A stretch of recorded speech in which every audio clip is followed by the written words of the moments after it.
word, but not Mackey and Judd. Write this down. This is the big leagues, where we own our terrible predictions. Write that down. And keep track of each other's batting averages. It's Write That Down. Write it down. You like writing things down. With Mackey and Judd. Yep, that's right. We're the only show in America that actually keeps track of our predictions and holds each other accountable with batting averages and home runs. We've also expanded the brand into Purple Daily. If you want our football-centric predictions, find them every Wednesday on Purple Daily, Apple, Spotify, SKORNorth.com, where you can find all of our content, podcasts, Judd's written work. The SKOR North app is another great place. And today's Write That Down session is powered by our friends at PXG Minneapolis. And boys, I'm back, baby. I have started my practice swing regimen. My goal this summer is to break 88. 88's the lowest score I've ever shot in my life. I'm looking to ramp it up. If you are looking to upgrade your game, the new Gen 4 golf clubs have landed. These drivers, fairways, hybrids, and irons are PXG's flagship clubs, and hands down the best performing clubs PXG has ever made, which is saying something. They make very good clubs. They also have new spring and summer apparel, which you can check out, again, at PXG Minneapolis in Southdale Center, and find out more at pxg.com/Minneapolis. I thought you were going to say that you were back and write that down. I thought you were going to say, I had a huge week. I'm going to dominate this summer. Well, some accountability. One of us went yard. One of us went yard this week. Yeah. All right, we're just gonna throw that out there. I hope it was See what Declan. happens. Well, we'll have to just see. We'll have to see. All right. So All right. here's how Write That Down works. 3 predictions from everybody each week. They must be quantifiable. We keep track of batting averages and home runs, and listeners can DM either me or Declan on Twitter or Instagram, at Phil Mackey or at Dex's tweets or at @_Dexter on Instagram. If you want to participate, our good friend Woodbury Larry will join us here in a couple minutes to take his first swings of the season. But let's jump into the accountability session. All right? Let's start with Judd Zolgat, the reigning defending batting average champion. Judd said there will be something at the Masters to honor Tiger Woods. And I've been watching. I watched pretty much all 4 days. I watched probably 15 hours of Masters coverage when you account for like the ESPN Plus feature groups and stuff. And I didn't really see I didn't see any red shirts on Sunday. I might have missed something.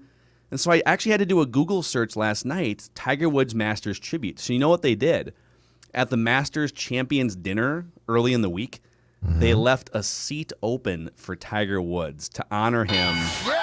Oh, they honored him. And so we're going to count that. They honored him at the Masters dinner, and Judd didn't specify that it had to be during the actual golf. Yeah, it's just going to be something. Something at the Masters. Just going to be something. That counts, yeah. Well, it was at the Masters. The Masters. On CBS. On Fox. Master. The Masters. They should play a Master of Puppets for the new theme song by Metallica. That would be amazing. Yeah. Jim Judd, Nance would like that. You did say Marc-Andre Fleury would be on the Wild next season. I gave you until the trade deadline just in case. Yeah, sure. You never know. You never know. Never When know. your goalie gives up he's 9, playing. Everyone's But on he's board. playing great for the Golden Knights this season, for the most part. And you said the Wilfs will buy the Timberwolves from Glenn Taylor. I got over my skis on that one. I'd like to apologize. That's okay. In retrospect, it sounds like the Taylor Corp reached out to the Wilfs, too. That would have been great, actually. I think we had that I would have wrong. loved the Wilfs buying this team. I think that would have been great for everybody. But Yeah, you know why? Because I would not have been surprised if the Wilfs had bought this team if they were playing in a building in Eagan. yeah, I mean, part of their logic was probably, listen, we're not going to go through that whole thing again where we had to strong arm the city. And all right, I'm having a rough stretch here. I'm very Miguel Sano-like in my start to the 2021 Write That Down He's season. fine, I'm told, by the way. You're seeing pitches, okay? Okay. He got 2 walks yesterday, and we celebrated it. Yeah. You see, he's walking. I think his on-base percentage is up over 200 now, so you all better stop criticizing Miguel Sano. Great. I told you guys either Brock Lesnar or John Cena will return at WrestleMania, and I told you John Rahm will win the Masters. Oops. Now, in fairness, John Rahm made a run. He shot 66 on Sunday. At one point, he was third and was making a run there, but not enough to catch Hideki Matsuyama. So, all right, our listeners here, Jeff in Arkansas said John Rahm will not win the Masters. It'll be Jordan Spieth who wins the Masters. That was wrong. Close, too. No, not bad. And then Dustin had a WrestleMania parlay that said, I don't know what the attendance was. He said 67,000 fans over 2 nights, but he did say Becky Lynch will return to Raw the Monday night after WrestleMania. Waiting for you, Becky. Where you at? She kept teasing a return during Mania. I want the man back. Nick and Blaine. Now this one remains on the board, but I'm going to highlight some predictions throughout both shows today. Nick and Blaine said that he said this back in September. He said the Wolves will be relocated within 5 years. And I think Nick and Blaine feels a lot better about that prediction now than he did back in September. This is solid contact, if Very nothing solid else. He's seeing pitches. The ball is in flight right now. We don't know if it's going to be a warning track out or a home run. We'll see. Yes. All right, Declan had a busy week here. He said he had a WrestleMania parlay. He said Bianca Belair wins the title. Rhea Ripley wins the title. He said Roman Reigns wins the title, and he just needed Drew McIntyre to beat Bobby Lashley, Judd Zolgan. Dude. Oh, Bobby Lashley won, right? Yeah, he did. I'm a big Bobby Lashley fan. Took down the title. He retained his WWE Championship. So Dex whiffed on the 4-item parlay. You said Max Kepler will hit his first home run by next week's Write That Down. You said by the NHL trade deadline, there will be a credible report mentioning the availability of Zach Parise. I scoured the internet, and the only things I could find were like some blogs sort of referencing like, well, I mean, he almost got traded once, like 2 years ago. Yeah, I was even listening, there's a couple, I listened to the opposing broadcast. I don't know if you guys know that, when I watched the Wild games. And opposing broadcasts were surprised he didn't get traded, but no, this comes off the board. I didn't see anything either. I'm okay with it. This offseason, it probably makes sense for both parties to figure something out. However, Declan Goff stepped into the batter's box. He knocked the dirt off his cleats, and he zeroed in on a 3-1 pitch. And he said the winner of the Masters will shoot no better than 12 under par. And Declan Goff absolutely hit that ball over the fence because the winning score was minus 10. Hideki. I will say it was a bottom of the 8th bomb because it was, I believe, he was at 13 under on 14, and then he melted down. And he melted down back-to-back bogeys, and that was even, I think it was Rom or whoever was in second. Whoever put the one, Scheifele. Scheifele was like at 11 under, and he put one in the water, and then I found did a big exhale. And I was like, okay, I think this is actually going to hit. So it was on. And so, I mean, Matsuyama he was I think, a stroke or two clear of your bar here and had a par 5 in front of him that everybody was birdieing or eagling. Yep. And he melted down. So congratulations to Declan on his second home run of the season. So he leads with 2 home runs on the season. Judd's still leading the batting average race with a 444 average and 1 home run. Declan, 342 with 2 home runs. Listeners at 242 and no home runs, and I am struggling at 217 and 1 home run. Career numbers here, we've been tracking these since 2018. Judd, 156 career hits. I have 11 career home runs. Those lead the pack. Declan now with his 4th career home run. Let's fire this up here. Let's get our guy Woodbury Larry in the mix. Write it down. You like writing things down. Longtime friend and loyal listener of the old 1500 ESPN Mackey and Judd show, now here on SKOR North. What's up, Larry? Larry, Larry, your mic is muted. You just got to unmute your mic on your phone. Technology. We're very high tech here on Mac. I've done it myself. What's up, Larry? How we doing, fellas? Larry is here to step into the batter's box, and we'll find out if he's going to be Miguel Sano, just swinging from his heels and mostly missing, or if he's going to be more like Williams Astudillo, just looking to make some contact. So we're going to go around the room 3 times. We're going to go Larry, Judd, Declan, back to me, Phil, and we'll make 3 trips. And we'll start with Write Larry. it down. You like writing things down. For my first one, I'm going to go with Minnesota Wild prospect Matt Boldy will score his first National Hockey League goal before Alex Kirilloff gets his first MLB hit. Okay. Ooh. I like that. With the playoff season last year not counting, of course. Basically a race to see who can get playing time. Write it down. You like writing things down. All right, over to And Judd. how cheap the Twins are going to be. I'm going to stick on the same theme as far as at least one of those 2 players go. Alex Kirilloff will play as many or more games at first base this season as he does in left field. Ooh. Alex Kirilloff will play as many or more games at first base this season as he does in left field, in part because Miguel Sano right now is 3 for 35. I love it when people, and Judd does this a lot, when you double down on a take from earlier in the week with a write that down prediction.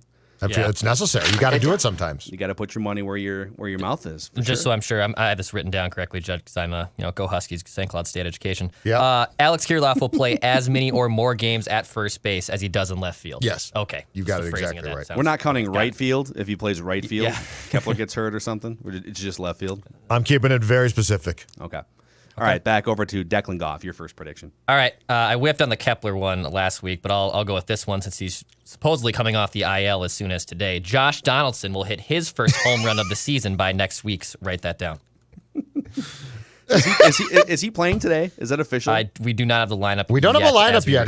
Things are going very slow. As we Declan. record right now this morning, he will hit his first home run. It feels a little early. I don't know, man. Like that dude popped a hamstring like a week and a half ago, and He can walk to first as long as he hits the ball 400 feet. I don't care what he does. He'll hit a bomb. His first swing of the season was just like almost Kepler a bomb. did, Declan. You guys keep saying that. Like you can't just not run in baseball. At some point, you're going to have to accelerate full speed around the bases. So I don't know. I don't know if I'm buying the whole Josh Donaldson is healthy thing. All right, first prediction. Write that down. For me, at Alex Rodriguez's introductory press conference, he will say he plans to keep the Wolves in Minnesota. So introductory press conference, he will be asked about it, or he'll just nip it in the bud. You squared around. He will. Well, I'm batting 217. Sacrifice. Okay. Okay, pitcher. He will say We need a DH to keep replace the your team. butt, Mackey. I just listen. I just need to get back to seeing the ball, hitting the ball. All right. Yep. All right, Mario Mendoza. Yeah. Write that down. All right. Back to Woodbury Larry.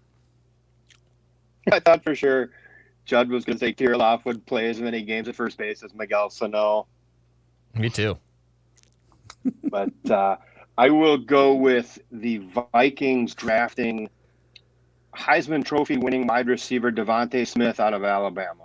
Wow, that's a home run if it happens, and I think it would be amazing if it happened. I don't know that the Vikings would know what to do with 3 amazing receivers because there's not enough targets to go around with the current system. But Change the offense? I'm here for it. Yeah, I mean it would be How about run the that ball idea? 40 times a game. Exactly. Yep. It's 3rd and 46, and here's a handoff to Dalvin Cook, and he gets 4 Write yards. this down. All right, back to Judd. Your second prediction. All right. Sticking on the Wolves theme, but not being as optimistic as what Phil had, because we are going to hear what Phil said. We will see a story about the Wolves' new ownership wanting a new arena within 2 years of the purchase of the franchise. So when it becomes like the day, when is it going to be official? The day of the press conference, or Yeah, well, no, the purchase. So from the time that they announce that the team has been sold officially, so all the documents are signed, okay, we will see a story about the A-Rod ownership group wanting a new arena within 2 years of that day. okay. So we'll start to get the mainstream Star Tribune, Pioneer Press stories of them saying, you know what, this building, it's really crappy. We need a new building. This is actually a parlay because the second part of it that went unsaid is Mackey and Judd will still be employed in 2 years after the sale of the Timberwolves. That's very true. But those are always for the Judd prediction. You know what? The Larry Brown prediction came off the board, and we still had jobs. Slightly different than they were when I did the prediction, but we still had jobs. Just slightly different. All right, back over to Declan, your second prediction. All right, this is just very much a bunt single, and I don't care. The Wild will play the Golden Knights in the NHL playoff series, their first round playoff series. The Wild will play the Golden Knights in the NHL playoffs. Bring it on, man. Yeah. Bring it on. Let's do it. Let's get it on. I would say statistically, it's probably like a 70% chance as it stands right now. I mean, but they've gotten waxed by the Blues a lot. I mean, they could play their way out of that if they continue to play like they do against St. Louis. So, but the Wild will play the Golden Knights. Super fun first round series, and It would. Write it down. You like writing things down. All right, Woodbury Larry. Actually, I'm sorry. It's this me. might- It's me, right? I'm sorry. My bad. My second prediction, and then Woodbury Larry. That's how the show works, Phil. I know. It's math is hard for me. You're sometimes. struggling and write that down. Now you're struggling with who goes next. show, yeah. What's I have no idea what's up, what's down, and write that down right now. My Seattle's batting gotten to average you. is down. I know that. All right, I'm gonna keep making A-Rod introductory press conference predictions here. So at that same A-Rod introductory press conference that I alluded to in my first prediction, A-Rod will be asked a parlay here. He will be asked about Kevin Garnett, and he will leave the door open for KG to rejoin the organization in some form. And we can judge it however we need to based on his answer. But he will be asked about KG, and he will leave the door open for KG to rejoin the organization in some form. And I just want to add to that prediction. I will say that KG will be brought up at the press conference, whether it's to A-Rod or someone. And A-Rod specifically at some point will leave the door open for KG's return. I don't want to get dinged if the question is posed to Glenn and then A-Rod steps in and answers it. So the question has to be answered though by A-Rod. A-Rod will not by Glenn or here. Lori. Let me just make it clear for Dex here. Yep. KG will be brought up in some form at the introductory press conference, and A-Rod's answer will leave the door open to KG rejoining the organization. Right? Got it. I don't want a technicality it wasn't. Glenn Taylor brought it up. It wasn't even asked. You don't get the point because I know that's how we operate here. Write this down. Write that down. Got it. All right, Woodbury Larry, your final prediction. And I'm not really proud of this one. It probably doesn't even register as a bunt single, so I don't know if we're talking reach on catcher's interference or what. But I say the Twins will not only not have a single complete game this season, 9-inning games only, they will not even have a starting pitcher last into the 8th inning. Wow. Whoa. No, that's good. That's great. Awesome. That's a home Are run. you kidding? So you're that's a saying home run. no Twin starting pitcher will pitch in the 8th inning or further? Yes, and that is far less a reflection on my opinion of Maeda and Barrios as it is my disdain for Rocco's proclivity to yank pitchers just based strictly by the formulaic book that he has at his bedside during the games. Yeah, I mean, and you guys know me. I am Mr. Great Analytics and spreadsheets. That's a great one. I love that annoys me, prediction. too. Wish I had thought of that. Larry, since you've got this gigantic platform right now, this is probably a pinnacle moment in your life being part of Write That Down. Again, is there anyone in your life you'd like to thank that got you to this point? Nobody specifically. However, I would love to harken back to the days of far more local programming on 1500 and hopefully you guys returning to live action on a far more regular basis. We appreciate the support and the love, Larry, and maybe someday you'll be able to hear us in old school AM radio form more often again. But we'll see. Thanks, Larry. Thanks, guys. Be good. Bye. Write this down. Sports talk sounds better in vinyl was always the tagline I wanted to go with on the billboards, but I got shot down. I thought that would have been better than ballsy, personally, but Cassette tapes. What was the other one? I love A-Track? cassette tapes. A-Track, right? A-Track, A-Track. yeah. That was before my time. Oh no, that was so A-Tracks were the 70s. Yeah. And cassette tapes were in my teenage years. Like I used to buy cassette tapes all the time. It was great because they cost about $8 a piece. A horrible audio And quality, then, though. yeah, but CDs Terrible audio quality. but cheaper. Which when Well, you're that's- 18 is great. Then CDs cost a lot. I hated CDs at first because they weren't cheap. I didn't like that. and then you All just right. wind up in your 40s and you just have like I had all these CDs saved up for 15 years. I just had to throw them away. I just took a box of cassette tapes downstairs that I found 2 nights ago. And I mean, I'm talking a box. Now, the one good thing that I will say quickly about cassette tapes is they were so cheap that if you heard a song on the radio that you liked, you could go buy that cassette tape and like the rest of the album could be crappy, but you had that song, right? But how would CDs you find were this, too expensive. What if the song was like the 4th song on the cassette tape? You'd have to You have to go fast through it. forward and Although, you know what? At some point in time, cars started to have the thing where you could skip. So it would find the next song for you. So it would skip. But the point was, if the album sucked and there was one good song, that was fine. CDs, you couldn't do that. They cost too much. Yeah, that's I why I don't hate like that. Spotify. It's just impossible to find anything that you want. It's just Well, now it's a different. I'm not talking about now. I'm talking about the 80s, 90s, early 90s. All right, here's my final write that down. Write this down. A credible publication or website will pick the Minnesota Wild to win the Stanley Cup before next season. So in predictions for 2021-22, so I'm not saying for this year. Okay. A credible publication or website is going to pick the Minnesota Wild to win the Stanley Cup for the 2021-22 Dex season. Okay. Not counting SKORNorth.com. I'm credible. Yeah. I mean, yeah, not No, counting SKOR.com. just No, I'm not. putting I'm it not out there. going If you to. pay No, Declan to make a prediction or something. I was going to say, do you really think that I would manipulate the website? Yes. Do you think that I'm Yes, that? you are yes. Do you think that I'm that A-Rod like that I would do something that's despicable? You're more A-Rod like than A-Rod in a lot of ways. Wow. Wow. I prefer Write to it down, see you myself like as a writing things Palmero. I did not do steroids. Declan, Period. your final prediction. All right, back to our Alex Colomé closer discussion from yesterday. I will go with Taylor Rogers will pick up at least 3 saves in the month of April. So Taylor Rogers will pick up at least 3 saves in the month of April. Wouldn't even be surprised if it's one of these doubleheader games, too. You can still get a save, right, in the 7th inning of the doubleheader, right? That still counts. Oh, yeah. So, Taylor Rogers will pick up at least 3 saves in the month of April. All right. Write this down. Okay, I'm going to make a Twins prediction as well to close this thing out. Write this down. The Miguel Sano hot streak is coming, boys. The storm is coming. The Sano storm, where he gets hot for like a week and a half, and people compare him to Harmon Killebrew and all of the Twins' great hitters, and You they compare see? his. You see Zolgad? You see Mackey? They compare his isolated power percentage without taking into consideration any other context or value.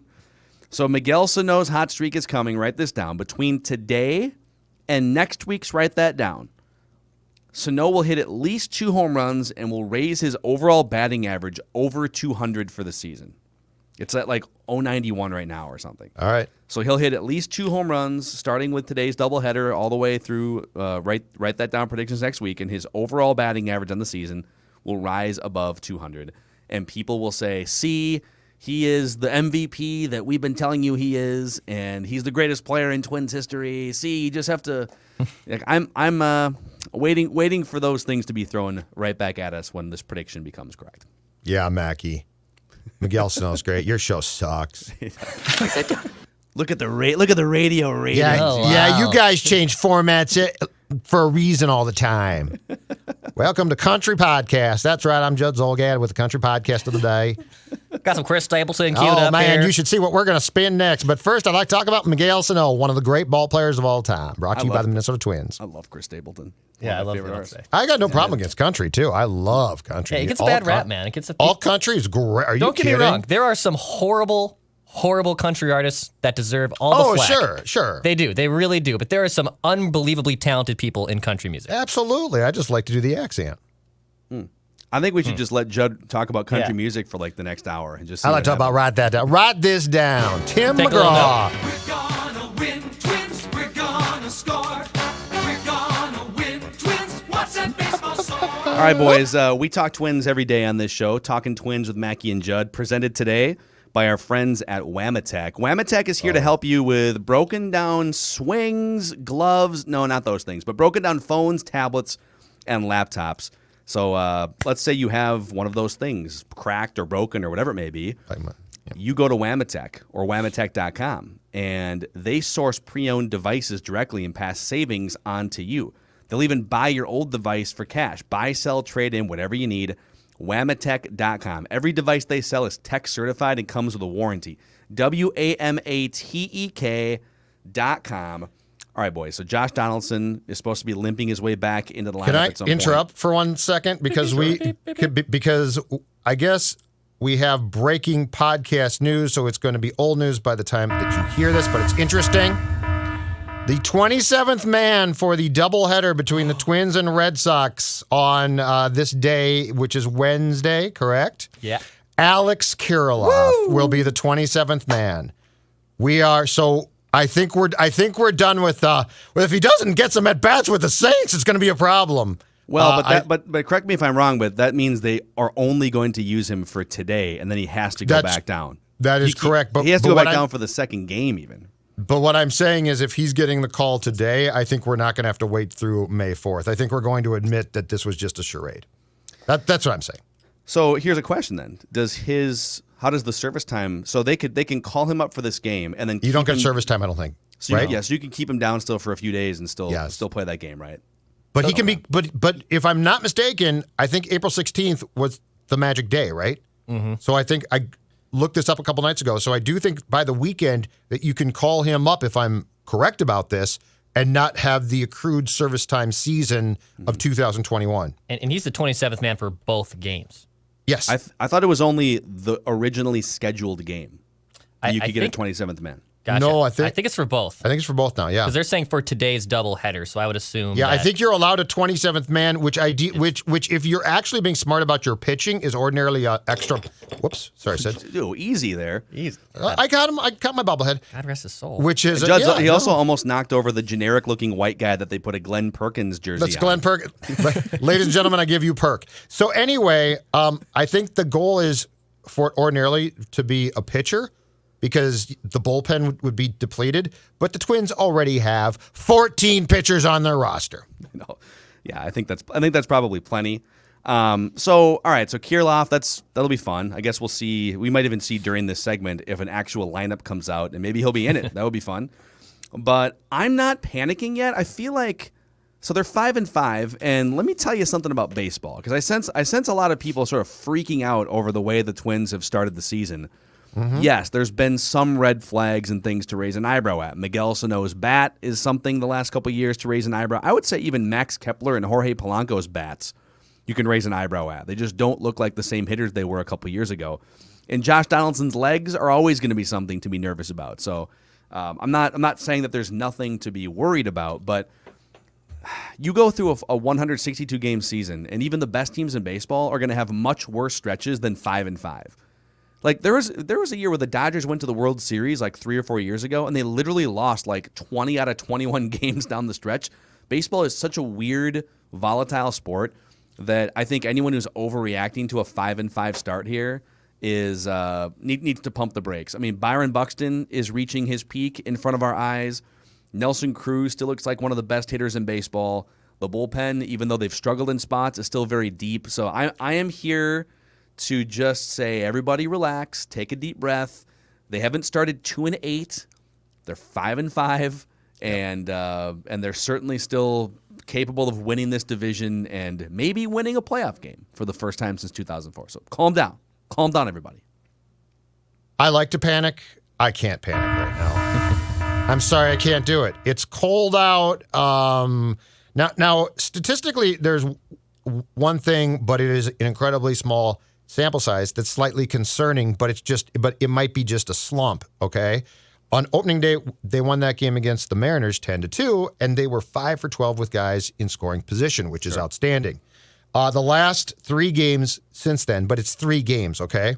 2 for 26. So, and Cruz didn't play because he was sick with a non-COVID illness yesterday, but it's 3 games. It's freezing cold outside. Mm-hmm. I can't get worked up. I do have a question for you, though, Phil, on 4 guys in particular off to slow starts, some of which is just going to happen. But I'm going to go through the 4 and what they've done so far at the plate. And I'm curious if you are concerned at all or just like, forget about this. Sure. Polanco, 5 for 42 so far. Is that a cause to read into something or no? Well, it's all about potentially. It's all about, are you comparing him to his peak year when he was an all-star and was an MVP candidate for half the year in, I think it was Rocco's first year, or are you comparing him to the other years in his career? Like, either way, he's going to bounce back to some extent. Yeah. If you're still thinking, oh, he's the guy in the first half of the year that was like in the top 5 for American League MVP candidates a few years ago, I would be worried that guy's never coming back. I don't think that's the bar for him anymore. I think that was the juiced ball season too. That was just a weird year all around. I don't think he's going to just be worthless as a hitter as he's been in the first week and a half, 2 weeks of the season. So cause for concern that he's not going to go back to the cause for concern that we've seen the best of him, and it's too high a bar at this point. But not cause for concern that he's just going to be like unplayable offensively for the rest of the year. Sano, 3 for 35. Cause for concern. cause for concern. Not 3 for 35 concern, but like he'll for sure get hot at some point. But cause for concern that he's just a one-dimensional player. He hits for power, and that's what he's going to give you. And for long stretches, he's going to be a huge liability in that lineup. So, yeah. Mitch Garver, 4 for 26. Kind of my same answer for Polanco, which is I think we've seen the peak of him, but I don't think he's going to be as worthless as he has shown the last couple years. And I think we've seen some flashes that there's still some pop there. I don't think he's a 30 home run hitter like we saw. Right. I think he's kind of a platoon catcher that can hit for some power, and if you get him in the right matchup with a pitcher that, I think there was really no book on him because there didn't need to be when he hit 30 home runs, and now there's a book out on him, and pitchers have countered, and I don't think he's good enough to have like the counter to the counter to go back to being a 30 home run guy.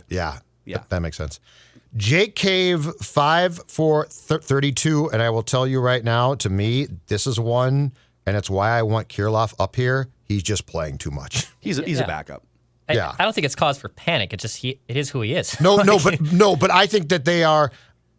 I think him playing as much as he is right now is setting him up to fail on Jay Cave. It's not fair to Jay Cave. He's a backup. He's just a backup. Player. Yeah. Mm-hmm. Yep. Yeah, they need. I mean, what they're doing right now is they've got this weird gap where they've got most of their top prospects are outfielders. Larnach, Kirilloff, Rooker. These dudes are ready to come up. Yeah, at some point.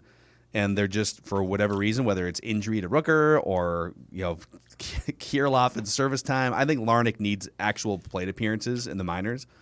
It's a stopgap. Kyle Garlick is a stopgap. At some point, there's going to be a bona fide blue chip young player playing that left field position, and we're just waiting for Jay Cave to give the starting spot to somebody else.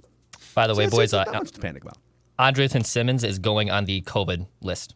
He has just been placed on the Okay, COVID now we list. can panic. Now it's over. Yep. It's over. I had in my notes how much I love watching this guy. Are you serious? I put out a graphic that was like, how fun is this? He's been great just an hour ago. Yep, he is I going. tweeted yesterday how it was so great to have a shortstop. You could count. He's a captain of the infield, and he's going on the COVID list? He'll be on the COVID list. The team So does he confirms. have COVID, or did he come in contact with someone who has COVID? I don't think We do not know, and I don't they think might not tell you. Mr. Disturbance in the Kitchen will tell us either way. So Wasn't Andrelton Simmons also like hesitant to get a vaccine? I didn't. I feel like there was a story that came out. Really? Oh, man. Let me just do a Google search so I'm not throwing complete misinformation. Yeah, I have no out there. idea who is. I know that there are some players who don't What want does to this do it. mean? You slide Polanco back over to short. I mean, obviously we'll Yeah, get a so lineup Rise goes before. to second, Polanco goes to short. It might. The Turtle to third. Yeah, I don't even want to talk about this anymore. Yeah. And seriously, don't. Here's my thing. God. When it comes to, and I know that he's fun. When it comes to Astudillo, I don't want to talk about it because nothing I say is going to sound nice, and there's no reason to be a jerk about him. So I'm out. Turtle. I don't want to turn this into a huge political and vaxxer versus anti-vaxxer discussion, but here's a tweet from Andrelton Simmons on March 26th. I've received some questions and some requests regarding the vaccine. And for personal reasons and past experience, I will not be taking it or advocating for it. I hope I don't have to explain myself, and I hope you all make the best decision for you and your family's health. So I'm glad that he's like open-minded toward, hey, listen, I'm not going to sit here and get on a soapbox, but I just want to answer this. I'm not going to get the vaccine. It would be interesting though if he like got knocked out for 3 weeks or something with COVID. Whatever. We'll see. That's We'll see what happens. yeah. Yeah, Yes. Sorry, Dex. Go ahead. When people say that and then they get it, it's just I don't want to find it comical, but it's just like egg on your face. Like it just looks like egg on your face to me. I don't know. I don't want to turn it into a humongous political thing. Yeah, we're not either. going to win by. Just it. You got to do you. You got to do you. And if I'm the team, I got my own issues too, man. If So, I'm the like- team, I prefer that you get the vaccine, not because I care about you as a person, but because I care about you as a player. That's the brutal bottom line. Can I rant about one thing in baseball that I don't get? And I'm curious what your thoughts are. Please do. Please do. I want to know. Okay, there was a time when we had, and it still exists now, But when we had sort of the parameters, and it wasn't a great parameter, but it was a parameter for what they used to call a quality start, right? And it was like 6 innings, it's a stupid, right? But I mean, that's what somebody said, that's a quality start. 6 innings, 3 earned runs or less. Okay, and it was just stupid, but at least it was sort of, that's the parameter. I want to talk about J-Happ yesterday because the manager and other people were tweeting, oh man, that was a pretty good start. Not a bad start by J-Happ, not a bad start. Okay, 4 hits, 2 runs, both earned, 1 walk, 3 strikeouts. Those numbers are okay, they're fine. But here's what gets me. He started to get hit and got pulled after 2 outs in the 5th, okay? Mm-hmm. So I had to hear that this was a good start, that you pitched 4 2/3, and you started to get hit, which I understand. And I'm not saying he should be vilified or ripped, but I have to hear that you gave out a good. And Rocco talked about, well, if we had just gotten a few more runs, I think we see this differently. Yeah, but you didn't. Okay, see a lot of things differently if the Twins had gotten more runs in playoff games, and if you had scored 10, God bless you. You guys would look at this 18-game playoff losing streak differently if we had just scored a couple more runs in one of those Astros exactly. games. You're right. Yes, that is true. But Phil, since when does 4 2/3 get you a pat on the back? Well, okay, a couple things here. So I agree and I disagree. Okay. One of my big Gardy pet peeves was when somebody he would do it the reverse, where somebody would give up like a 4 spot in the first inning, and then they would settle down and they'd get you 5 innings and give up 5 earned runs, right? It's like, well, he really battled out there and he settled down and he did a good job. No, he gave up 4 runs in the first inning. He was terrible, right? Like, it's okay. And then on the flip side, if you run out of gas and give up a bunch of runs like late in your start, those runs still count. So I think if you give up runs as a starting pitcher, it still counts. Now, if you're asking me on the flip side where I disagree with you is, if he goes 4 2/3 and gives up 2 earned runs on a regular basis, I would consider that something I would take 10 times out of 10 from J-Happ. This dude's like 38 years old, and in one thing, we talked about this earlier in the week, if I'm not mistaken, one thing to be mindful of here is a lot of these guys have not thrown innings in like 2 years. So J-Happ hasn't thrown more than 160 innings in a season since 2018. So he's not going to go out there and give you like 110 pitches. He's not. No. He's a number 5 starter. And I think we have to look at number 5 starters like J-Happ as 4 to 5 inning guys, and then that's why you have your Dobnak in the bullpen. And that's why you have. I feel like we've evolved from your long guy used to be Anthony Swarzak, like just some crappy pitcher that was here to mop up. Your long guy now, you almost need 2 long guys now in any bullpen, and they have to be starters that are good, and they can come in close games because your number 5 starter might get pulled after 4 2/3. So my expectations for J-Happ are not anything more than 4 2/3. I agree with you. Just don't tell me that, oh man, it was a good start. I mean, he gave us everything. Just say he did a nice job, ran out of gas. Don't try to sell me. He's not Koufax, okay? I'm more upset about the bill of goods I'm being sold than the start. I don't expect much, but like that's if you get something from a garage sale, you don't come home and say, I got this at Saks, right? Like, talk to me about your Barrios. Talk to me about Maeda, even Pineda. But after that, just be like, yeah, that's their job. They did the best that they possibly could. We're gonna win, Twins. We're gonna score. Not a quality start. All right, it wasn't a quality start. That's your talking Twins. Quality start's going to become the new complete game. If you go 6 innings, then you get a complete game. That's Talking Twins with Mackey and Judd here every single day on this show. Bonus deep dive episodes on Mondays as well. So if you're looking for Daily Twins Talk, the Mackey and Judd podcast and the SKOR North YouTube channel are the places for you. Thanks for hanging out with us. Reckless Speculation Thursday. Tomorrow on the show, we'll get our friend Darren Doogie Wolfson in the mix for some inside information about your favorite local sports teams. See you.